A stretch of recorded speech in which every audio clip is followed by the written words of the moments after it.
to all of you, and welcome to this second JOGL Live session. We're very pleased to welcome the JOGL, the Project Lockdown today, and to have members of the teams, including Jean Kerad, who is the founder of the Project Lockdown and the IO Foundation. Before we start, I'd like to say a word briefly about what is JOGL Live and what is JOGL.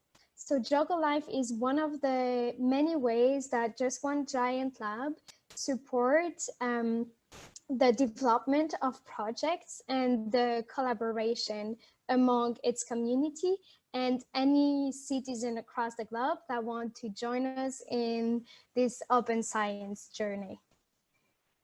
So during 1 hour live, we host one project and its team, and with a, let's say, 10 to 15 minutes presentation followed by a 20 to 30 minutes Q&A. This aims to be very interactive. It aims to create collaboration, also providing an increased visibility for projects. What we're happy about is that this is really the opportunity for everyone to join the project and also answer project needs. So I really expect you to be very open. Please ask any question you'd like. Use the chat during the meeting to ask all of your questions.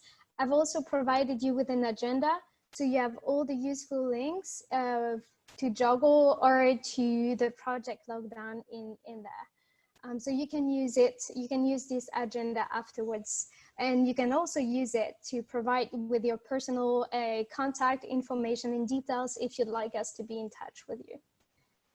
So I mentioned Just One Giant Lab, and for the one among you who are not familiar with that, Just One Giant Lab is an NGO. We act as an open research platform. We built a collaborative platform which is powered by volunteers and an open distributed community of more than 4,000 people.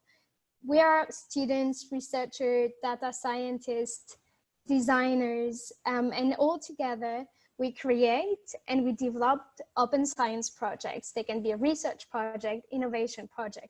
All of them are targeted to achieve the sustainable development goals. If you want to have more information, you can go to jogl.io, but you can also visit our platform, which is right here on the app .jogl.io. So with this platform, you can create project, list your needs, and you'll see with the example of the Project Lockdown, how to address the needs and also challenges, but we can go, we can discuss that later. So this is our community for now. We have 4,000 people. If you have not joined us, it's free and open, and we're looking forward to meet you. But without further ado, I'd like to briefly introduce the theme of today. And as many of you know, during the COVID-19, governments have been implementing measures in order to mitigate the COVID-19 pandemic. These measures have impacted our mental and physical health, the way we have our social relationships, but also our economic status.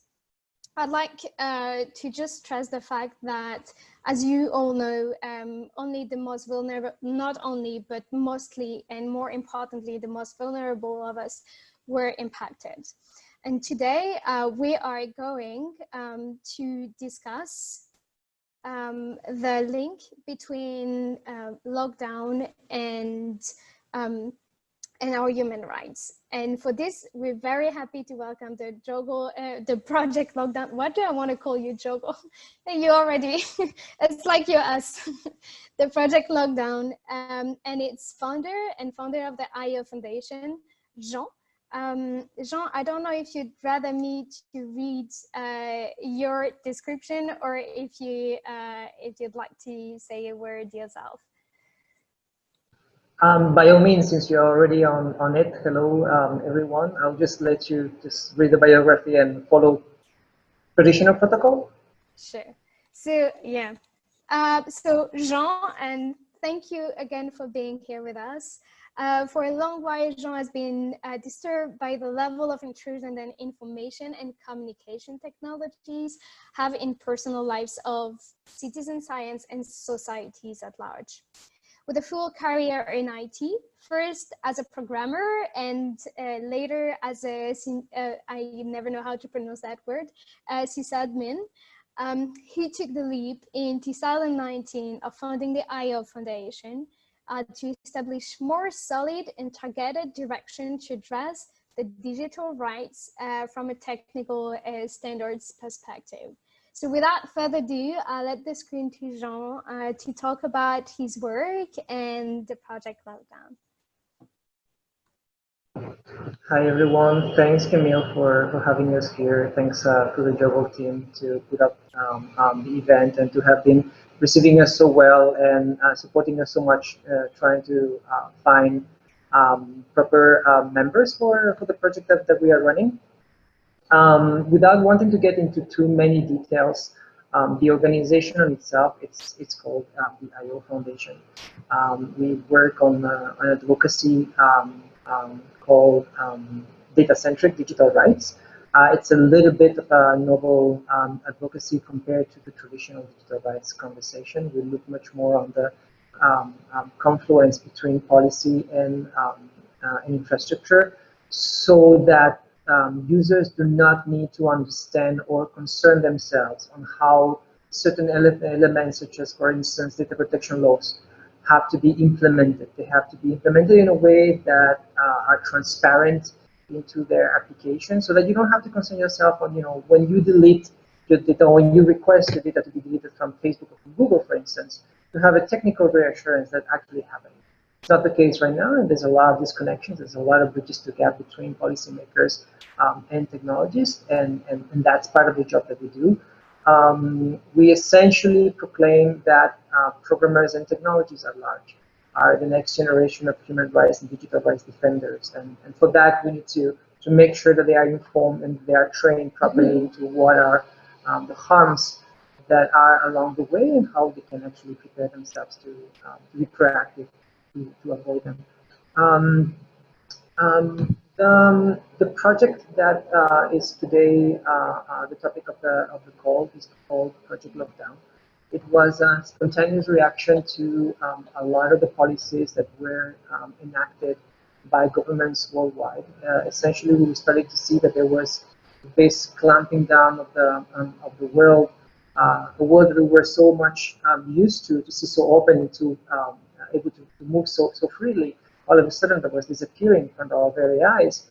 And it was pretty much the question of how many other policies are being implemented in parallel to just the lockdowns themselves, how they're going to be impacting society, and for how long they're going to be implemented. And so we started having a look at initially only at the lockdown perspective of it. Then we realized that there were many other daily life restrictions and also mobility restrictions that made sense to follow. And at the core of the project was to be able to have some sort of projection to the future on how this is going to look like if nothing changes. So we don't use any prediction analysis algorithm of any sort. We basically collect a lot of information. I'm going to go into more of the details as we go into the section. But essentially, we obtained information, the legal information, from official sources at today's date. And our assumption is, if nothing is changing from this point on, this is how the world is supposed to be looking like in the months to come. And that's a very powerful information to try to ascertain what is going to be the impact in this case of the COVID-19 pandemic. Because despite the fact that the media tends to concentrate a lot in the numbers are only a small part of the story. The numbers create a reaction on governments. Governments react to that particular reality. They establish policies. Those policies get implemented, and those policies affect people. And that is the whole continuum that we have to pay attention to. And one of the outcomes that we will hope from the project is to make sure that we are monitoring those policies well enough so that none of them may be remaining over time if it's intrusive and abusive. And if so is the case, to be able to provide with data that has some merit so that new policies can be suggested to towards changing and making sure that new policies are going to be good. So now that we have this introduction, I would actually like to do a small test first before we move forward. So each one of you, please, could you change your username by putting into brackets one of these three options? Yes, partial, and no. And the meaning of each of one is, yes, I am under a lockdown. Actually, no, let's do it the other way. Yes, I can move freely. Partial, I got some limitations going on. There's some sort of lockdown going on. And no, I am not able to move, which basically I have a lockdown in my territory. My government has established that. Can you please change your username? I would like to have a sense of the room of what is your personal situation at the moment. Okay, Ian decided to put himself as a yes on the marking. That's an option too.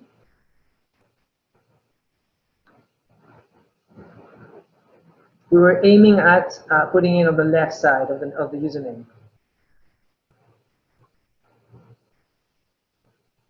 Okay, Ruja partial.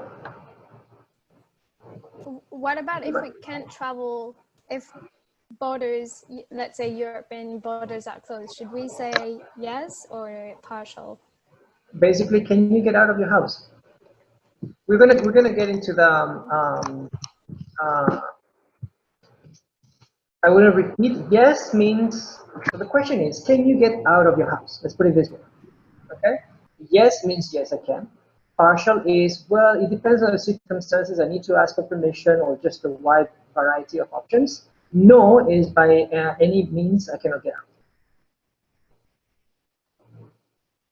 Okay. We will be mixing Neymar and Caroline. Do you think?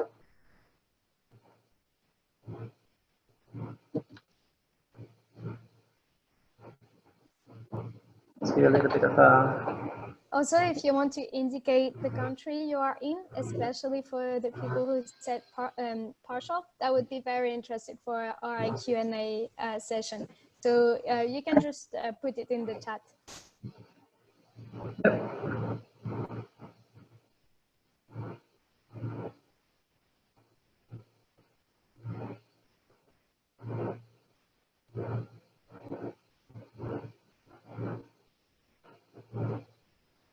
Correct. And Nemo, if you could let us know as well, what is the situation? You know, those who don't want to reveal where they are, of course, you're free not to say exactly the location. We just want to have a check on what's your particular situation right now in terms of freedom of movement.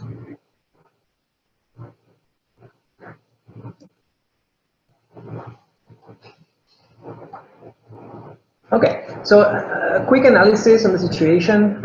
It would look like almost everyone, with the exception of two people, one in Uganda and the other one, I cannot, there's no indication. In general, it would appear that we are all pretty free.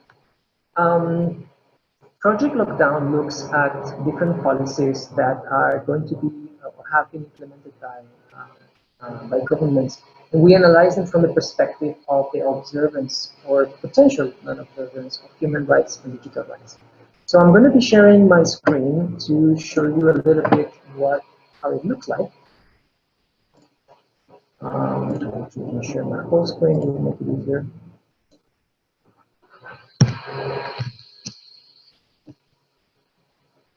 Can everyone see my screen right now? Yes.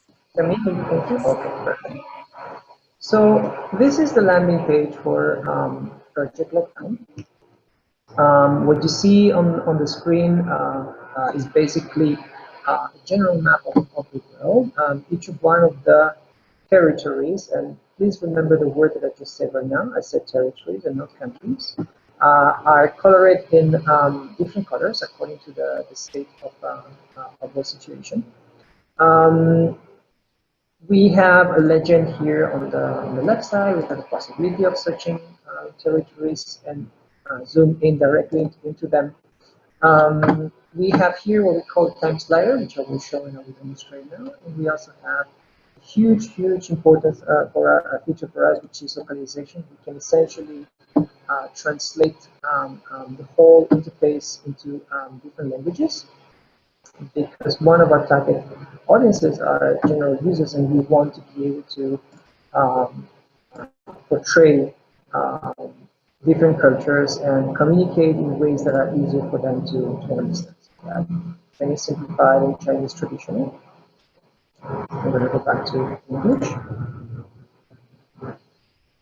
Now, if you can see here, we are basically representing in this world view the data point that is measuring lockdowns, which again translates into whether people can or cannot get out of their houses.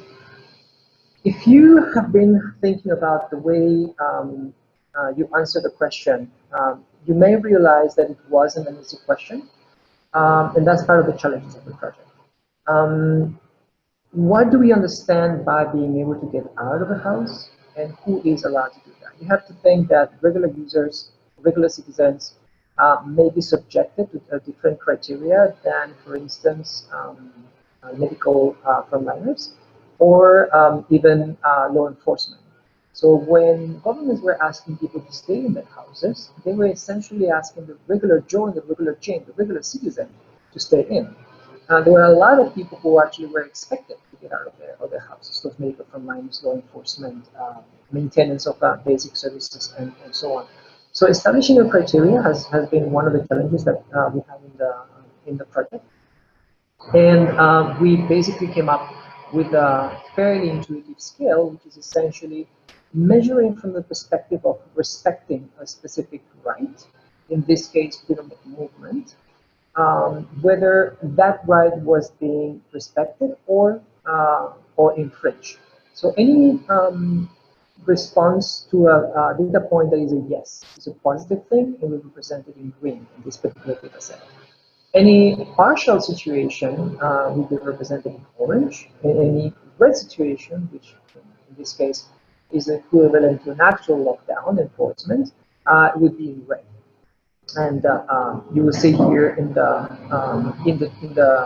legend how it's represented.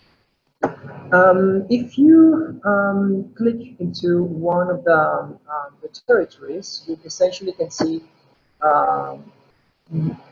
all the gamut of data points that we are selecting, that we are tracing for each of one of the territories. So in this here, we have two categories of data points: daily life and mobility. And we're looking into whether people can leave their house, whether they can have outdoor activities, whether they can attend religious sites, and so on. And then in mobility, we are basically indicating whether there is the option of moving by cars or inside the country, by plane or by sea, with all of these different categories here. There is an upcoming feature which allows us to see each of one of the data points on a timeline, which is going to be very useful to be able to observe what happened. So one of the cool things that we designed from the very core of the project was this thing that we call the time slider. Let's say, for instance, I'm going to be looking into data from March. This is pretty much when things started to happen. You'll see that the map has changed because now we are in whatever the situation in March. If I start moving the time slider, it shows what was the evolution for each of the territories in the map. And if I click into one of the territories, The same will happen with the data points. You can see the icons are basically changing color according to what was the state of that particular data point at that particular date. And the same happens with mobility, of course. So if you have paid attention to what I was saying, you may have realized that I was mentioning the word territory and not countries. The reason why we do that is because countries typically has some sort of political connotation. Different governments may or may not recognize certain countries. So for instance, Taiwan is in a very equal situation. The state of Palestine, Israel is as well for certain governments. And we are not interested on getting into any of those fights. For us, every single piece of the world where something is happening is worth to actually have a look into. And so the policy that we use is very, very simple. There is this thing called the ISO Alpha 2 and Alpha 3 codes, which provides you with an identifier for certain areas of the world. So if there is an ISO Alpha 2 or ISO Alpha 3 that covers a specific area, you automatically consider it for us. And that way we don't get into any political backfight or anything like that. It becomes much more approachable, and we can deliver information better, which is pretty much our mission. Now, I'm going to be showing you a little bit what is behind all of this. So what is the ethos behind the project? If you look at here at the left side, citizens and communities are basically composed by people, and they are typically threatened by personal harms, or when we look at the digital part, the data that represents those people in those communities, they are threatened by digital harms. The way we protect these harms, the way we avoid the harms from happening is by enacting clauses or regulations or concepts, ideals that we understand that we call as human rights, and for the digital part, we call them digital rights. These are typically defined by a number of international treaties, but also national constitution and other applicable laws. So at the international level, the most famous one is the Universal Declaration of Human Rights. And you also have something called the United Nations Guiding Principles on Business and Human Rights, DHR for friends. And we got other initiatives such as the UDDR, which is one of the projects that TROF itself is pursuing.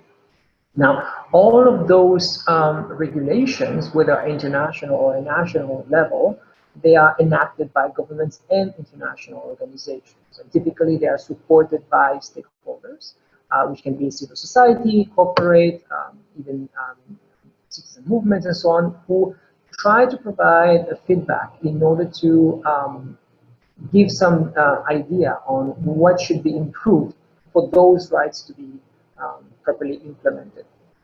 So what we identified as a problem was that there was no consolidated information for that particular angle that we were trying to cover, which is which policies are breaking or observing human rights and digital rights. It was difficult to actually monitor as a result. Sorry. If you don't have an easy way to understand, to have access to the information and to represent it in a way that is very visual, citizens end up being rather defenseless because they don't know exactly what's going on out there, and it's not always easy for them to have enough information to see the global picture of how the world is evolving.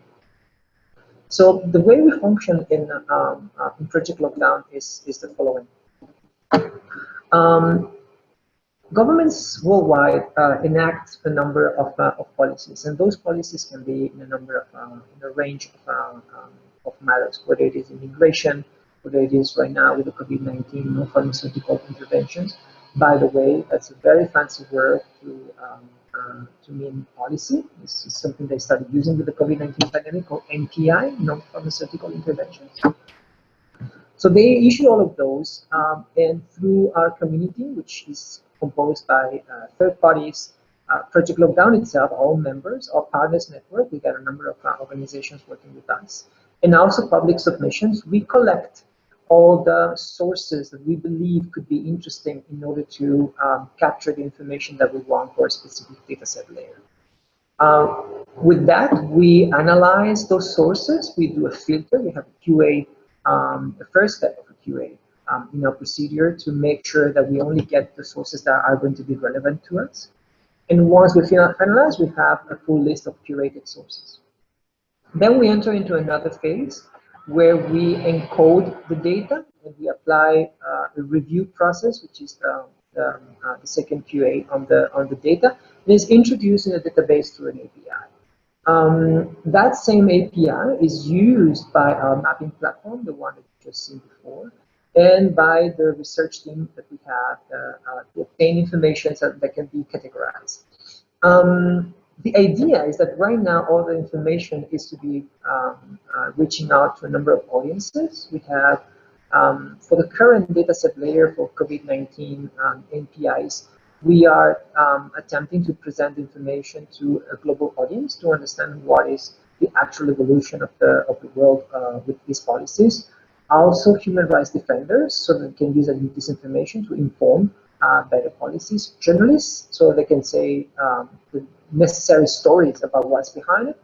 And also data science, of course, because they're going to be making sense of a lot of information at levels that we possibly haven't even thought of.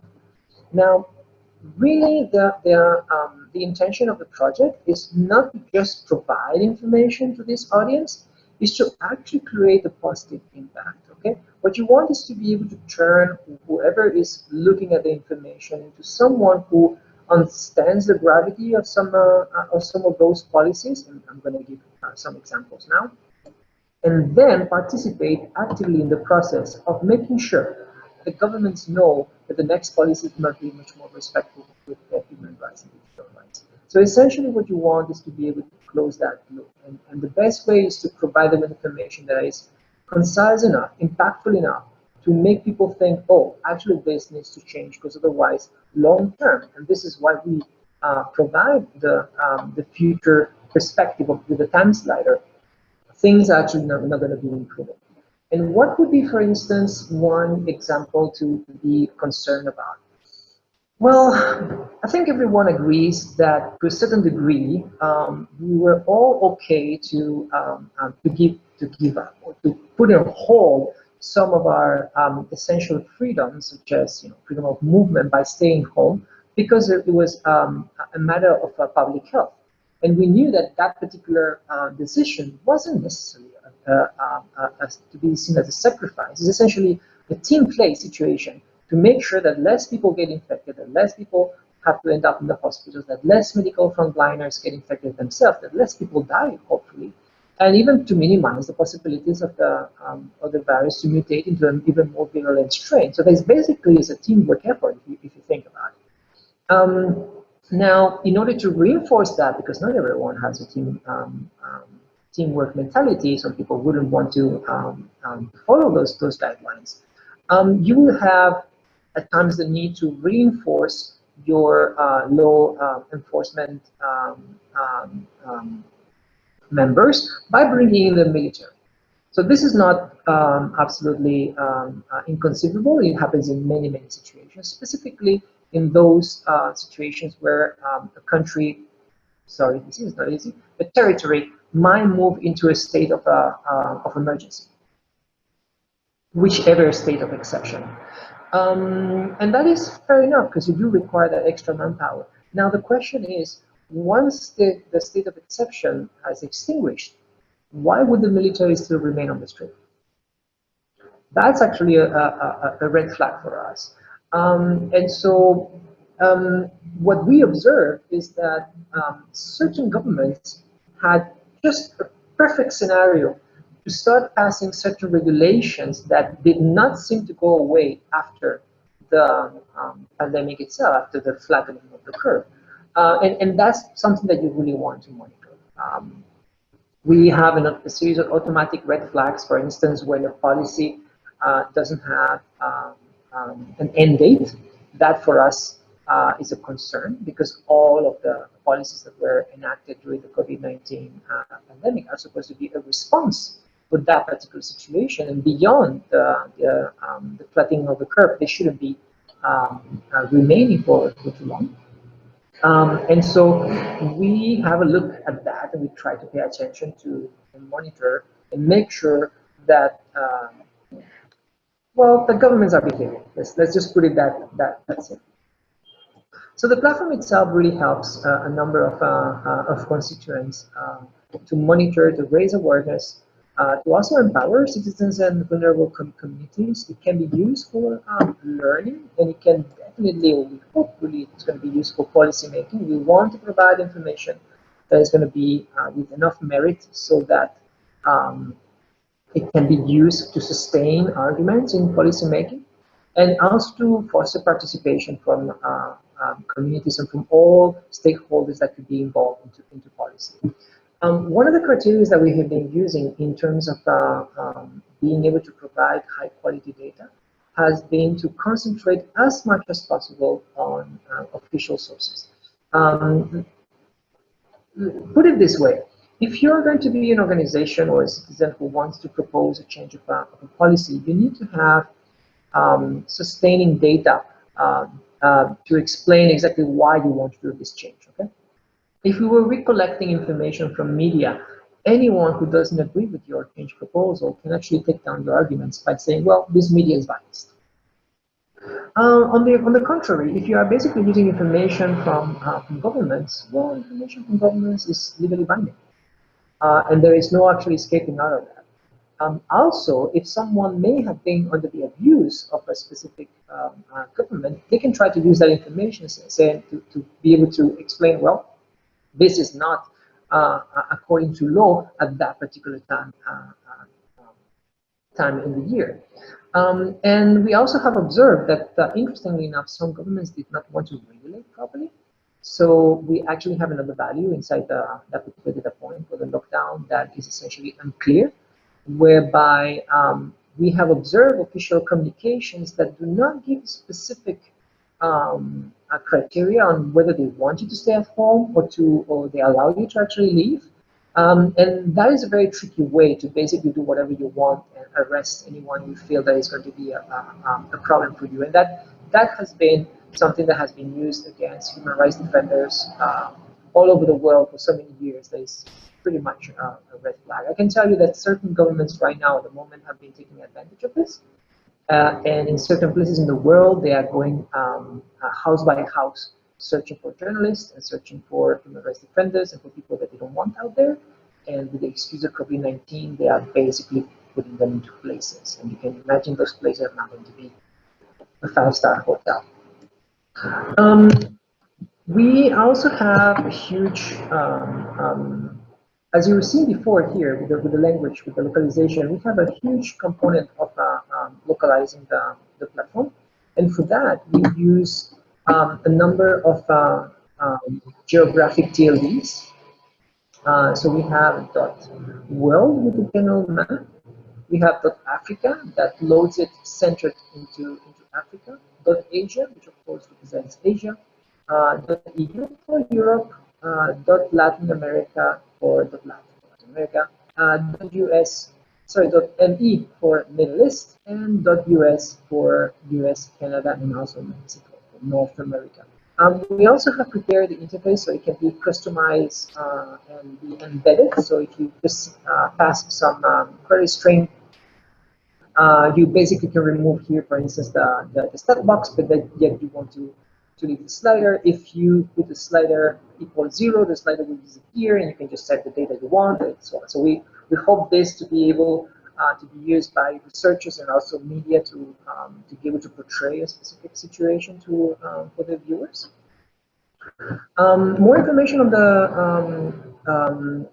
the project. I have to tell you that we started in a very organic way, and all of a sudden we ended up being more than 50 members in the project. We are distributed all over the world, and we have grown very, very fast. We have a lot of work being done, and even more so to be done in the next months. We started with the COVID-19 NPIs dataset, and our intention is to evolve the platform into a much broader Rights Observatory. So we are preparing already the dataset on contact tracing apps. We have also been exploring dataset that have to do with national digital identities initiatives, data protection laws. We are looking into possible immigration regulations and a number of other data sets that have been suggested by both team members and other organizations that have expressed the interest. The partner network has been growing in the past months, and they are very useful to the project itself. And we have a strategy and a philosophy of making sure that we have as many partners in the project, because it really reinforces the project itself. So if you want more information about the project, I will give you a link on the chat where you can have access to a series of links here. Just one curiosity, we actually presented the project to the EU versus Virus Hackathon, and we were first runner-ups for our category, and we were basically in the among. There was about 2,000 plus projects, and 120 of them were selected, and we were in that in those 120. And it's been quite an interesting and very challenging journey so far, and we are very much looking forward to get into the next steps. If you have a look at the JOGL profile, you will see that there's a number of positions that we are looking to covering. We have way more than this actually, but right now we are looking to front-end, I have to correct this, front-end developers, resource allocation officers, and also finance officer. We are making our best to ensure that the project has a sustainable development, and so we are definitely looking into those positions and to develop other partnerships. I believe that's all at the moment, and I think that unless Camille wants to add anything, we could move into Q&A. Camille? Sure. Thank you very much, Jean, for this very detailed, precise, and very interesting presentation. Who took us from the need of such a project to its intended impact and the way it works and where you're at and your current needs. So I would say, yeah, before we move forward into more details, I'd like to give the opportunity to everyone here to just have a first reaction or some questions. I know being the first is always tricky and maybe difficult, but don't hesitate, just raise your hands using the button in the participant section. You can also just type your question. So go ahead, the floor is yours. I'll just mute so that anyone can just take the stage. And if not, yeah.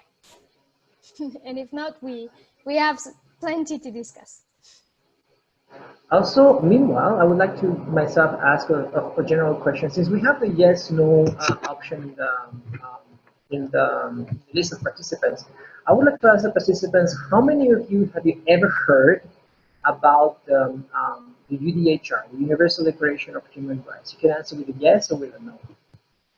And get the questions coming, because I would like to hear what are your thoughts.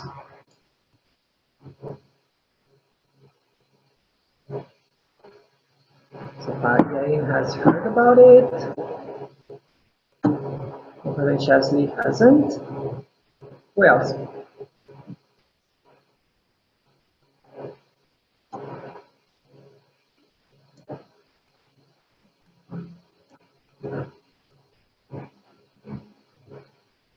Okay, so in this case, Camille, can you mark a no?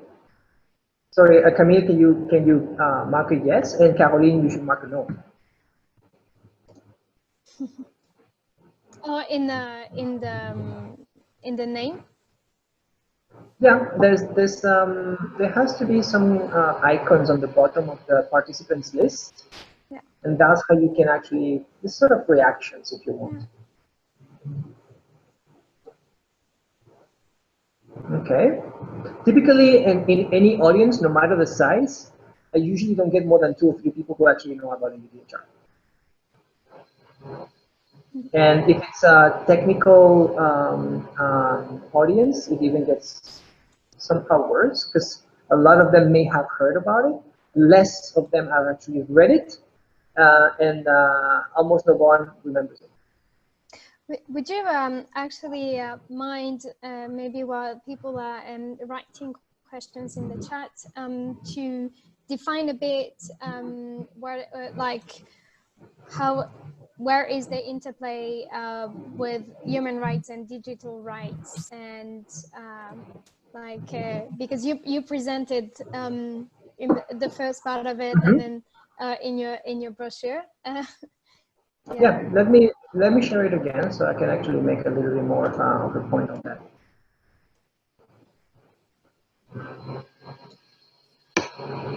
Can you see the screen? Camille? Yes, Is the yes. screen visible? Okay. Yes. So I'm assuming my mouse can also be seen when I move it? Yes. Okay. So essentially, and this is part of the philosophy of the AI Foundation itself. People tend to think about data as if it was something that is just floating on top of your head that you can just collect aimlessly and do cool things with big data and so on, apply some algorithms, some AI, machine learning, and obtain these fantastic results. The reality is a little bit different than that. All data needs to be fully contextualized before it's useful at any level. So if I tell you number 5, for instance, and I just tell you number 5, it really doesn't mean anything to you.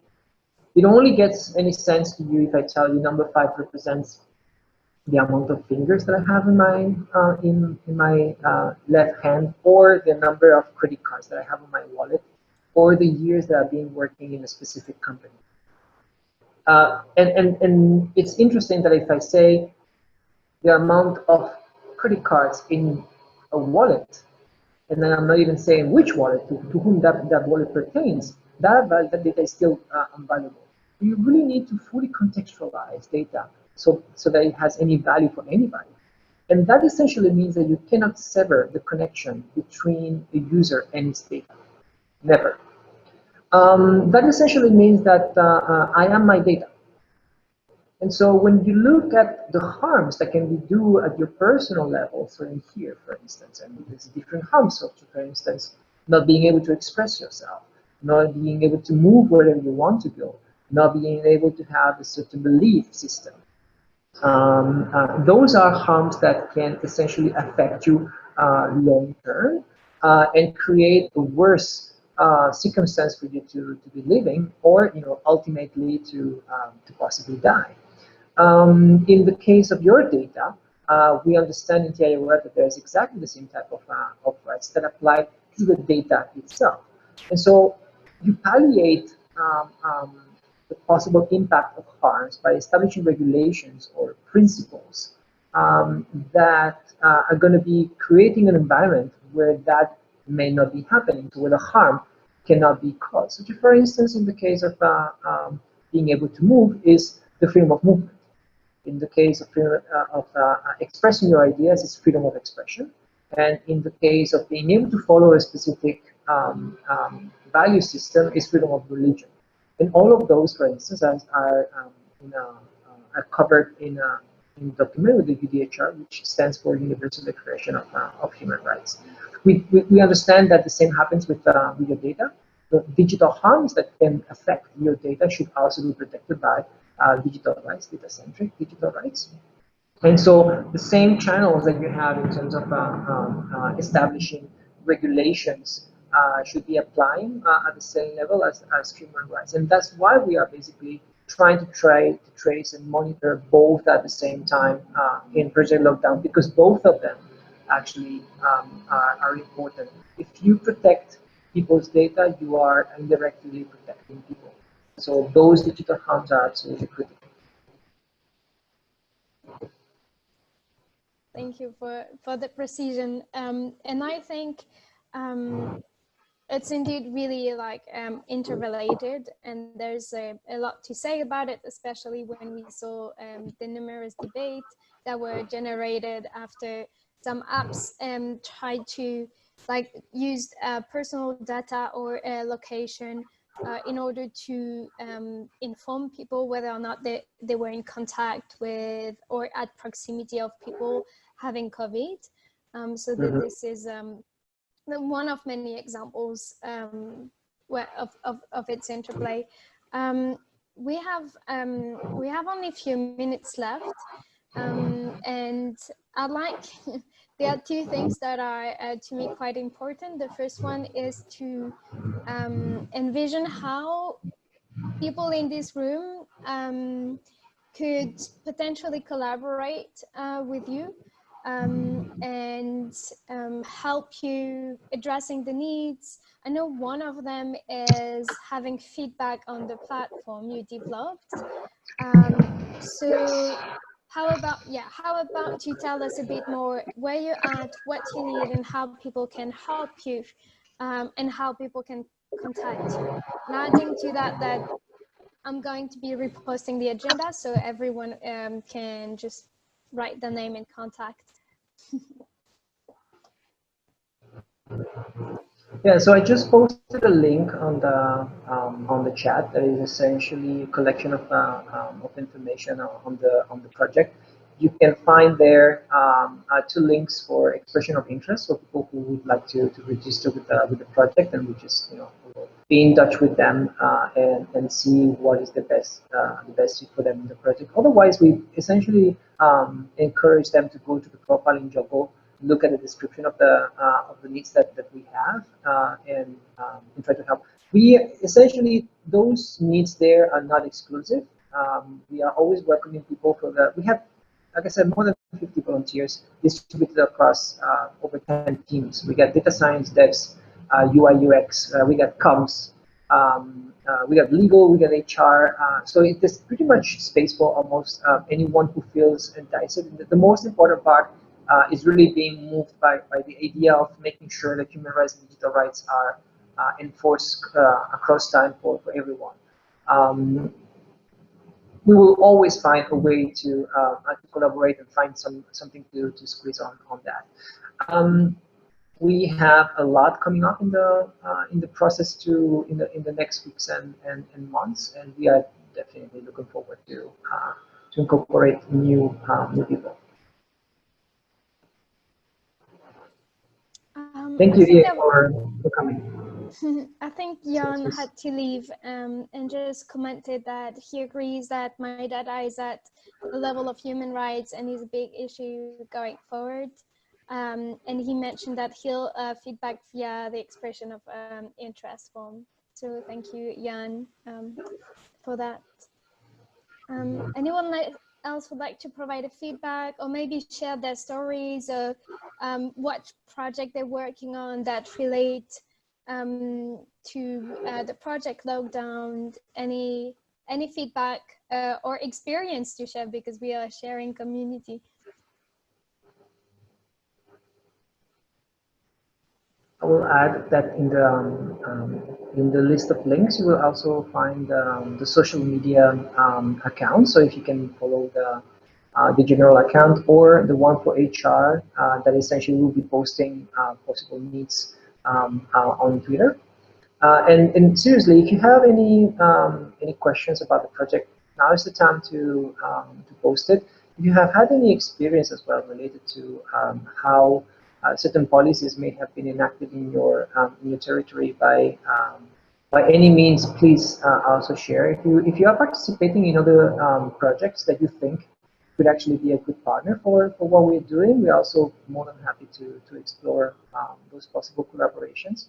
And sometimes they come out of the least expected ways. It's just a matter of whether you are enticed by the idea of it, and we're always going to be finding a way to have an area of collaboration.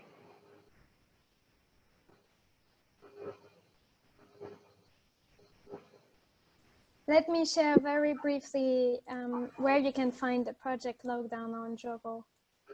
So definitely. So this is the JOGL platform. I think you can see my screen. And if you go, let me take you through it. This is the global feed, general feed. And if you click on project and type for, we have more than 200 projects, so feel free to explore them as well. And if you type to project lockdown without typo, you can see the entire project description, all the links that Jean provided you with. And you can click on the needs section here and click on I'll help or share these needs on Facebook, Reddit, maybe to your network. That's a very useful feature. You can also join the project if you're interested. Check out Jean's profile and connect with him directly. As we said, you have all the information in the links Jean provided to you. Don't hesitate to reach out if you have any question. It was a pleasure having you, Jean, and hearing about this project. So I really hope that some collaboration will emerge from this and we'll be going forwards all together.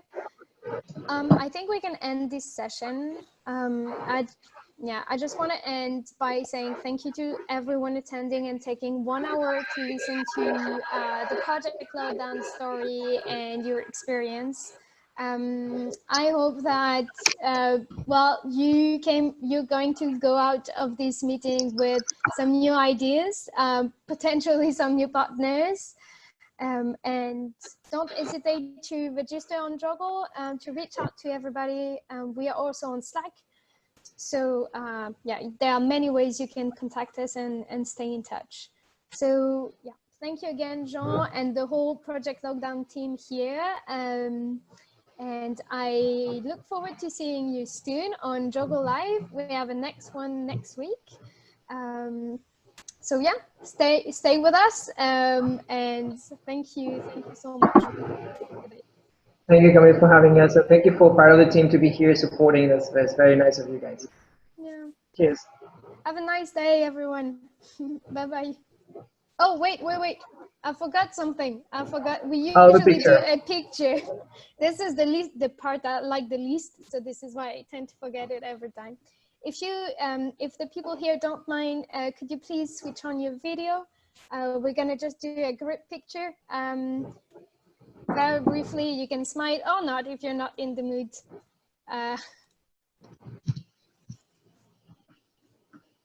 Great. Okay, I just wait, yeah, for 30 seconds, let everyone.